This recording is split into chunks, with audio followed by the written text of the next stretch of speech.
భద్రాచలం నియోజకవర్గం నందు కొత్తగూడెం జిల్లా బిఎస్ఎఫ్ఐ జిల్లా కమిటీ వారి ఆధ్వర్యంలో రాష్ట్రంలో విద్యారంగ సమస్యల పైన పోరాటం చేస్తూ విద్యారంగ సమస్యలన్నింటినీ కూడా పరిష్కరించాలని ఈ రాష్ట్ర ప్రభుత్వాన్ని డిమాండ్ చేస్తూ భద్రాచలం నియోజకవర్గంలో ఉన్నటువంటి అనేక సమస్యల పైన Bahujan student federation of India గత కొన్ని సంవత్సరాలుగా పోరాటం చేస్తూ ఉందని తెలియజేస్తూ ఉన్నాం.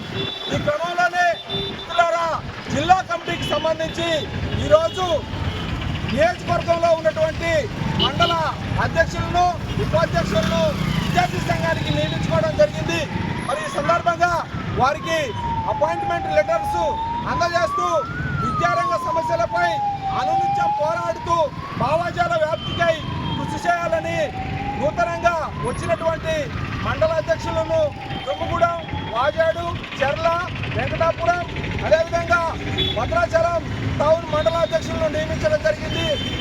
విద్యార్థి నాయకులందరికీ కూడా ప్రత్యేకంగా విద్యారంగ సమస్యలపైన పోరాటం చేయాలని వారికి తెలియజేస్తూ వారికి ఈ బాధ్యతలు ఇవ్వడం జరుగుతుంది. మరి ఈ సందర్భంగా ఈ రాష్ట్ర ప్రభుత్వం ఎక్కడ వేసిన గొంగడి అక్కడే ఉన్నట్టుగా విద్యారంగ సమస్యలను పక్కన వదిలిపెట్టింది.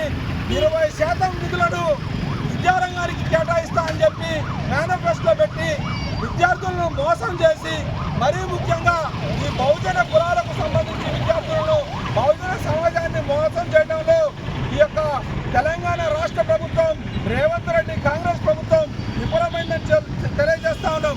ఎందుకంటే మిత్రులారా, ఈరోజు గురుకులాల పరిస్థితి దయనీయంగా ఉంది, అధ్వానంగా ఉంది. ప్రభుత్వ బడుల విద్యను నిర్వీర్యం చేస్తున్నారు.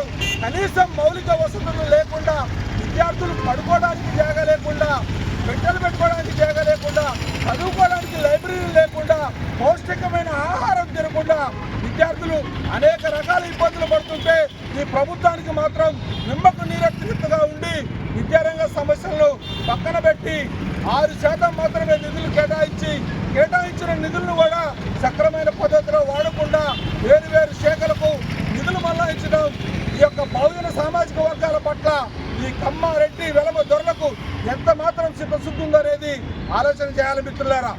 దయచేసి విద్యారంగాన్ని మాత్రం మీరు పట్టించుకోకపోతే తక్షణమే పెద్ద ఎత్తున బహుజన కులాల అందరం కూడా రాబోయేటటువంటి స్థానిక సంస్థల ఎన్నికల్లో విద్యార్థి లోకంగా అందరం చంపపెట్టలేక మీకు బుద్ధి చెప్తామని ఈ సందర్భంగా తెలియజేస్తున్నాం.